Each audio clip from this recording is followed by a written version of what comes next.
এই যে জল, পুরো রাস্তায় জল। এই যে এবার জল ভোগ করতে হবে। সবাইকে জানাই শুভ সকাল। সকাল সকাল দেখো আমার ছেলে কিন্তু আজকে কাজ করছে। সকালবেলায় হাঁড়িতে করে দেখো কিভাবে জল নিয়ে আসছে আমার ছেলে।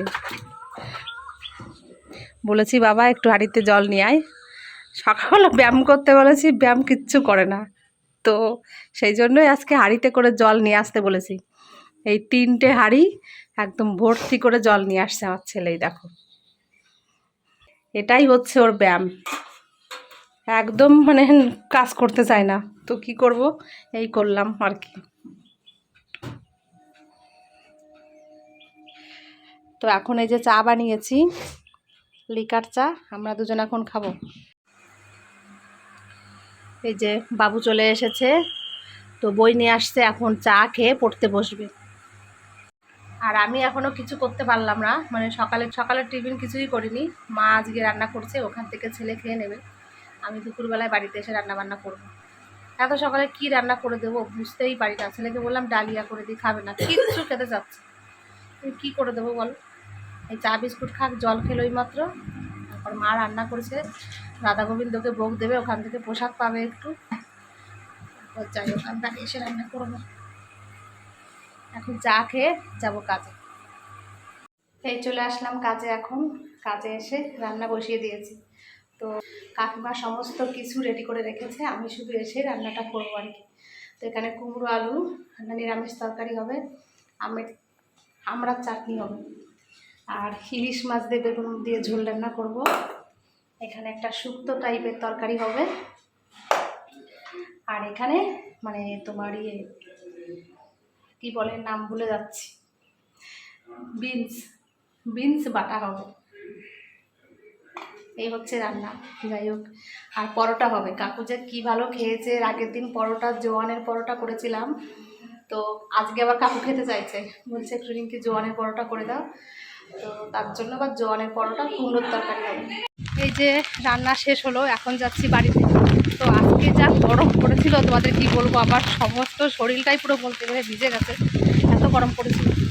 এখন এই যে হাওয়া ছেড়েছে, আবার বৃষ্টিও হচ্ছে, দেহটা পুরো শীতল হয়ে গেল এত সুন্দর হাওয়া। তো যাই তাড়াতাড়ি এখন বাড়িতে যেতে আবার রান্নাবান্না করতে হবে। ভাবছি একদম স্নান করে উঠবো, ভিজতে ইচ্ছা করছে আজকে।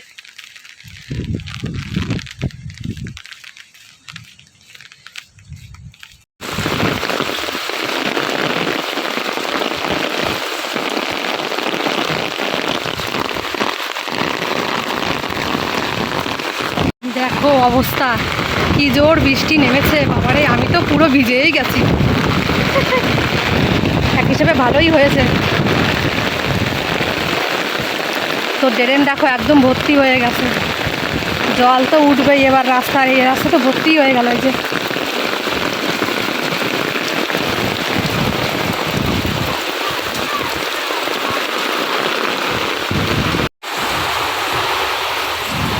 ভালো জোর কিন্তু বৃষ্টি হচ্ছে।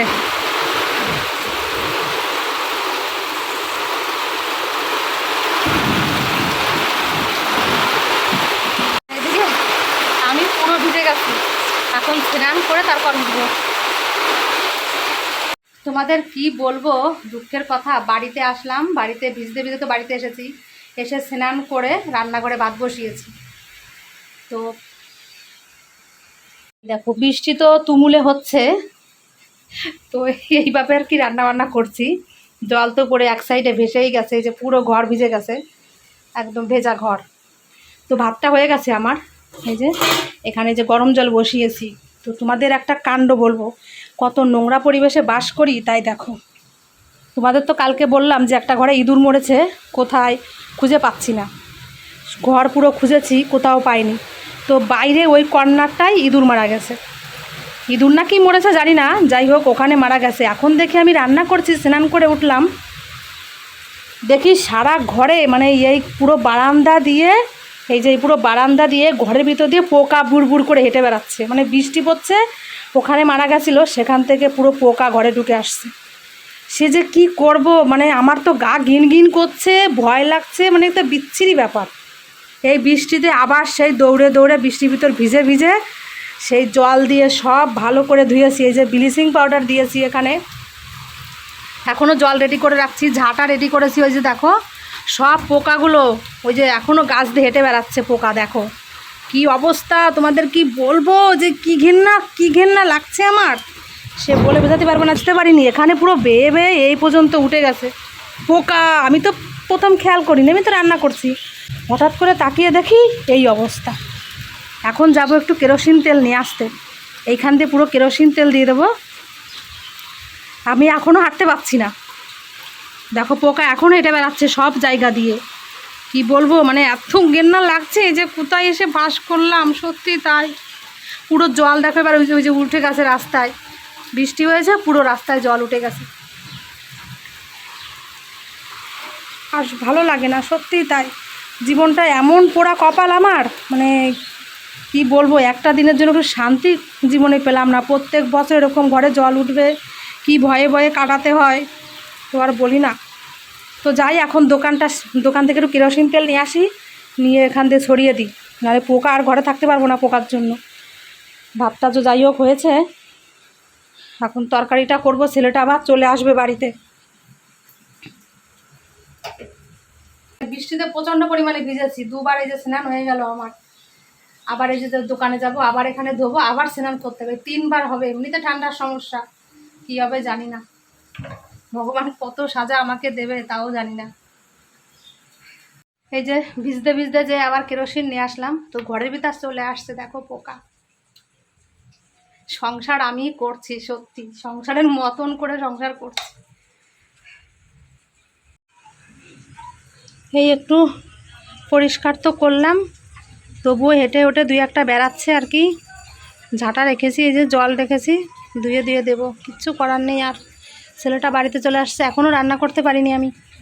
এতক্ষণ আমার কখন রান্না বান্না হয়ে যায়। দেখো রাস্তার পরিস্থিতি, পুরো জল উঠে গেছে। আবার ওই যে কলপাড়ে এই যে জল উঠে গেছে, দেখো অবস্থা।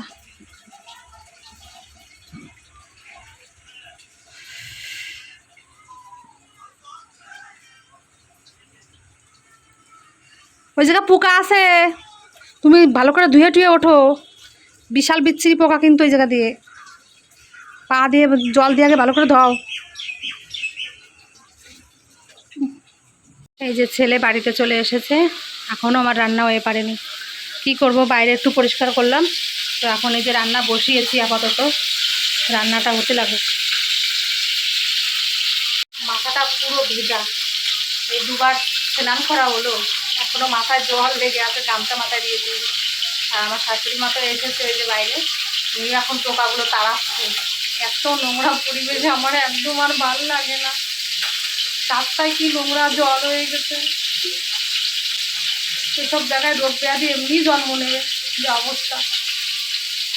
এই যে এখানে রান্না করছি, তোমার ভাত তো হয়ে গেছে, আর এখানে ভেন্ডি দিয়ে আর আলু দিয়ে মাছ দিয়ে ঝোল রান্না করছি। আর কিছু রান্না করব না, কারণ আজকে খাওয়ার প্রতি একদম ইচ্ছা নেই। যা দেখলাম তাতে আর খাওয়ার ইচ্ছা নেই আজকে। কী হবে জানি না। আমার শাশুড়ি তো পালিয়ে গেছে। আমার শাশুড়ি আসছিল দুপুরবেলা, মানে গোপালকে ভোগ দেবে, তো ভোগ তো দিলই না, বরঞ্চ ভাত সব ফেলে দেবে। দুপুরবেলায় যে আমার কাছ থেকে মুড়ি নিল, মুড়ি খেয়ে জল খেয়ে থাকবে আর কি, যে এই অবস্থায় এবার ভাত খেতে পারবো না। তো এখানে একটু আসছিল, যাই হোক মুড়ি নিয়ে চলে গেছে ননদের রুমে, ওখানে যে খাওয়া দাওয়া করে ওখানেই থাকবে। আর আমি কি খাবো জানি না, আমার খাওয়ার প্রতি কোনো রুচি নেই, কারণ যা দেখছি না খেতে ইচ্ছা করছে না। তো দেখা যাক, দেখি কি করি। ছেলের তো খিদে পেয়েছে, ওকে তো দিতে হবে ভাত, যাই হোক।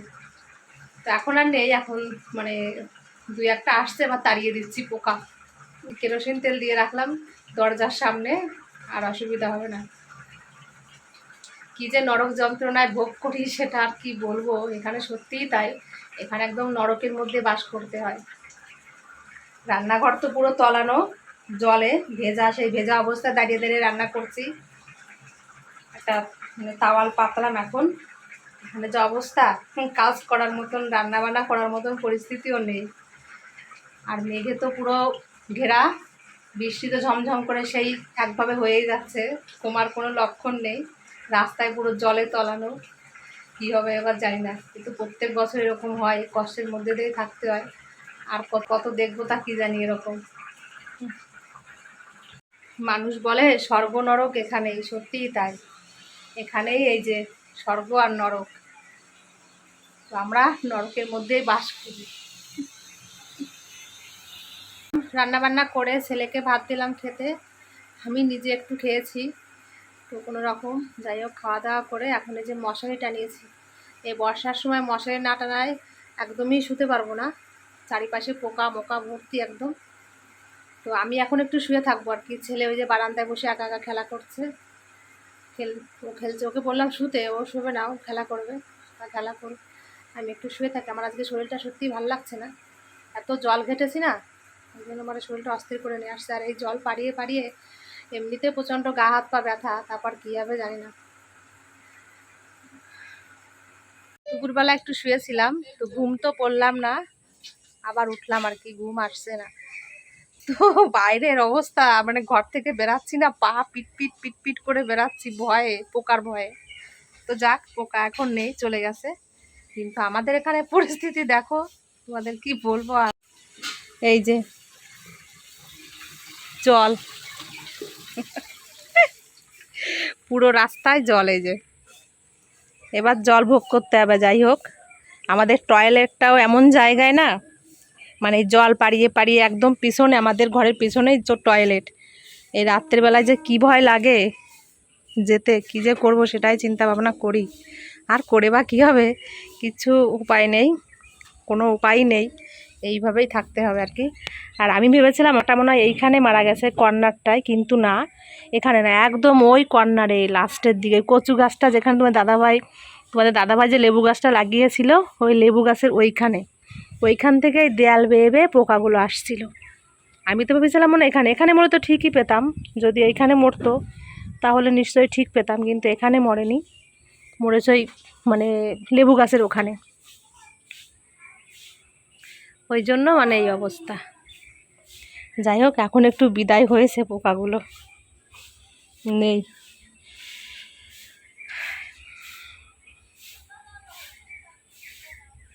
আমার মায়ের কাছে ফোন করলাম এইমাত্র, বললাম যে মা এই এই অবস্থা, ঘরের সামনে জল উঠে গেছে।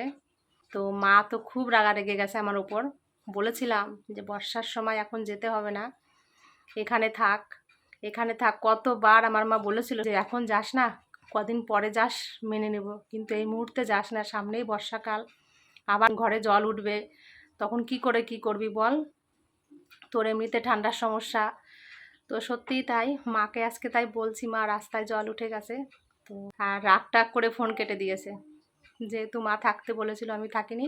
বলছে আমার কাছে আর ওসব কথা কিছু বলবি না, আমি শুনবো না কিচ্ছু, তুই চলে গেছিস বাড়িতে, থাক ওইভাবে। আমি কি করব শুনে, মা আবার আমাকে তাই বলছে। তো কি করব বলো, আমি কিচ্ছু করার নেই, অনেক কথা বলতেও পারি না, কি বলবো বলো। আর কপালে লিখেছি কষ্ট, কষ্টই ভোগ করতে হবে। আমি যে একটু এই ঘরটা উঁচু করব, টয়লেটটা ঠিক করব, কিচ্ছু আমি করতে পারি না, কিচ্ছু করার উপায়ও নেই এখানে। তো এখানে হচ্ছে মানে বলে না, বাঘের মা গঙ্গায় পায় না, সেই অবস্থা।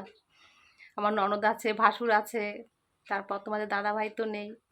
তো এই জায়গা এখনো ভাগ হয়নি, এবার সেই হিসাবে ঘরটা মানে করা হয় না। তারপর আমি এবার কি করব, ঘর ভাঙবো কি করে বুঝি না, একটা মেয়ে মানুষ কি করব বুঝতে পারি না, ঘর ভেঙে শেষে বিপদে পড়ে যাব। এই তবু একটু শুতে পাচ্ছি, খেতে পাচ্ছি, বসতে পাচ্ছি, এটাই অনেক। কি করব সেটাই এখন চিন্তা করে পারি না। বাথরুমটা ঠিক করব সেটাও করতে পারি না, এই অবস্থায় ছেলেকে নিয়ে থাকতে হবে। অন্য সময় তো অসুবিধা হয় না তেমন একটা, কিন্তু এই বর্ষার সময়টাই প্রচুর কষ্ট হয়, ভীষণ কষ্ট হয়। সেই কষ্টের কথা আমি তোমাদের বলে বোঝাতে পারবো না, যে কতটা কষ্ট। এখন তো তোমাদের দাদাভাই নেই, আরও মনের মধ্যে টেনশন, ভয়, সমস্ত কিছুই। ও থাকলে আমার সত্যিই টেনশন, ও যতদিন ছিল আমার পাশে, আমার কোনো টেনশন ছিল না। এই দেখো না, দিনের বেলাটায় জানলা বন্ধ করে রেখেছি ভয়ে, এরকম তেরাস তেরাস নিয়ে রাত্রিবেলা থাকতে হয়। খাট থেকে একটু নামবো নিচে রাত্রেবেলায়, তবুও ভালো করে লাইট জ্বালিয়ে দেখি, তারপর পা বাড়াই। এরকম একটা মনের ভিতর তেরাস হয়ে গেছে। সেদিনকে রাত্রেবেলা বাথরুমে গেছি, বাথরুমে পা দেব, দেখি একটা সাপ দেওয়ালে লেগে আছে। মানে এমন ভয় লাগে এখন।